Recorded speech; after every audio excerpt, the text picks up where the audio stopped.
One of the funnest parts of being a true Marvel fan is the buildup. It's the hype. It's the theorizing on what's actually going to happen. Now, when you have smaller level movies, it's easier to come up with the plots. It's easier to come up with theories that might hold true. But when you get to events like Secret Wars and Avengers Doomsday, it gets really, really wild when you start to theorize what could actually happen because there's so many different entities involved on the superhero side, on the villain side. You could take off and go down a wormhole and never look back.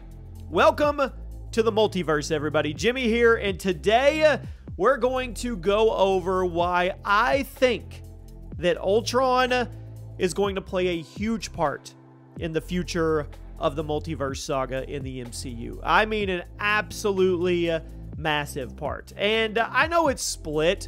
There's some people that think Age of Ultron was a really good movie. There's others that think it wasn't. Me, personally, I love the movie. It's probably in my top 10 when it comes to MCU movies. I loved everything about it. James Spader was the perfect casting for Ultron, and I was really, really sad when I thought that he wouldn't get any continuation.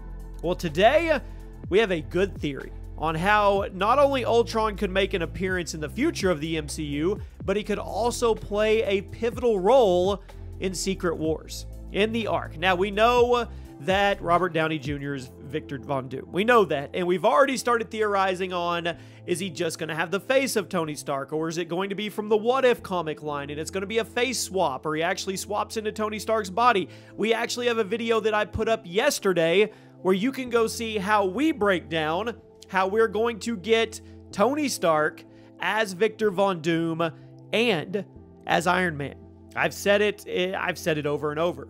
Marvel, Kevin Feige, if they're paying him that reportedly $80 million, trust me, they are going to get full use out of him, and there is no way that you don't have a Robert Downey Jr., Tony Stark, Iron Man variant as part of Secret Wars. So if you guys want to check out that video, I will put it in the description. But today, it's about Tony Stark's creation, Ultron, and how he could actually play a role in this moving forward. It's so fun to theorize on these because there's so many different options out there when it comes to Secret Wars, because there's multiple runs of Secret Wars. There's where the Beyonders were at the top of it. Then there's where Dr. Doom stole all the Beyonders' power, and he was at the top of it. I mean, there's even theories we're going to talk about in the future of this channel about Rune King Thor. Yes, there is going to be another power up or power level for Thor. There's no doubt about it. It's going to happen. They're not going to send him all the way through Secret Wars and not power him up. And now that Robert Downey Jr. is playing Doom, that's basically what Doom does. He took all the ones that he could get to kind of succumb to his will, and he made them his minions. Doctor Strange, Scarlet Witch, the Thor Corps, I mean, all of them, and then he just powered them up. So at the end of this, on Battleworld, you have all these powered up villains that actually weren't villains. They were heroes at one point, plus villains, against the few and far between heroes that are left to try to stop them. It's going to be fun to put each one in its box and see where they actually go. So let's talk about Ultron. Damage control. Those are the two keywords I want you to remember. Let's go back to Spider-Man Homecoming. Do you remember damage control? They were the cleanup crew for the MCU. They were the ones that came in at the very end, and they kind of cleaned up all the mess that the heroes and the villains did. So, damage control is exactly that. They're trying to control the damage, the collateral damage that's out there. Well, the VR experience says that Ultron, he can't die, right? I mean, he's in the internet. Even if it looked like he was done at the end of Age of Ultron, if there's even a speck of him left anywhere, he's still going. And that's what this VR experience tells as a story. He's slowly hiding, rebuilding himself at the damage control headquarters. And the theory is that he's going to rebuild himself. Damage control is going to play a huge part in Armor Wars, and that Ultron is actually going to come back and be the main villain of Armor Wars. But it doesn't stop there. I mean, if you have him as the main villain in Armor Wars, now, once again, we don't want him to be knocked off. We don't want, at the end of Armor Wars, him to be completely gone. And I don't think you can ever really purge him. Then that sets him up to segue into Doomsday and possibly even Secret Wars. Now, Ultron did not play a big part in any of the Secret Wars runs. I think he was in there for maybe one of them. I'm not sure, but he definitely wasn't a huge part. But here's where it gets interesting, because it's really how off the deep end does Kevin Feige and Marvel and the Russo brothers want to take this story. Let's forget about Robert Downey Jr. and trying to figure out Dr. Doom and Tony Stark and all of that. There's so many other storylines that we have to figure out. Dr. Doom will not be the only villain that we talk about. We already know we got a teaser. Well, they got a teaser at San Diego Comic-Con for Galactus. And the theory is that he's actually going to be killed at the end of Fantastic Four. And that is going to get Doom and the Fantastic Four over to the 616 universe. I don't vibe with that theory, but we'll talk about that on another video. But the point is, I don't think you put Galactus in Fantastic Four as a one-off. You can't. Galactus is not a one-off villain. That's not even talking about the Celestials. Are we going to have them come back and make any kind of appearance or play a role? I know they're only in one timeline, but they're pretty powerful. And we already know that adamantium is going to be connected to Celestials, which is, of course, going to be adding and enriching the X-Men and the mutant storyline as we move forward, because mutants are here. I mean, Deadpool and Wolverine, they knocked that out of the park. So if they want to go off the deep end with Ultron, here's how I see it playing out. If any of this ends up true, let's come back to this and let's shake hands and say, okay, that was cool.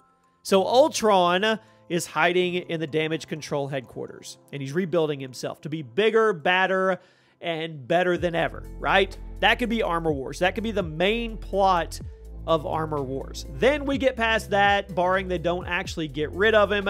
He's not completely taken down. I really don't think I don't think you can take him out. Once again, if there's any code or any type of internet or any type of data stream, he lives on. Let's just say he lives on past Armor Wars, if that actually happens.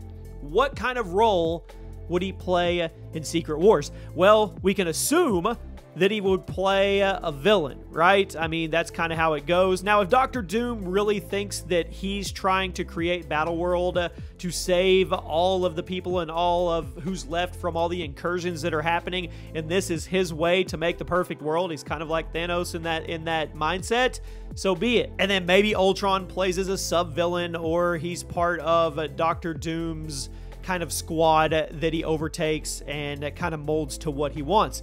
But what if they take the strongest version of Ultron? Do you know what that is? Well, there is a variant of Ultron, and that variant, I don't even really know the name of it. Now, I know we've already seen the what if version of Ultron with the Infinity Stones. I know that, okay? But what about an Ultron that is fused with Galactus? Now, I digress. I go backwards. If the theory is true and Galactus is destroyed at the end of Fantastic Four, which is what causes him to come into the 616 timeline, what if there are remnants left of Galactus? Because in this storyline, I think it's from 2001, the Silver Surfer actually reconstructs an android built by Ultron pieces and Galactus pieces.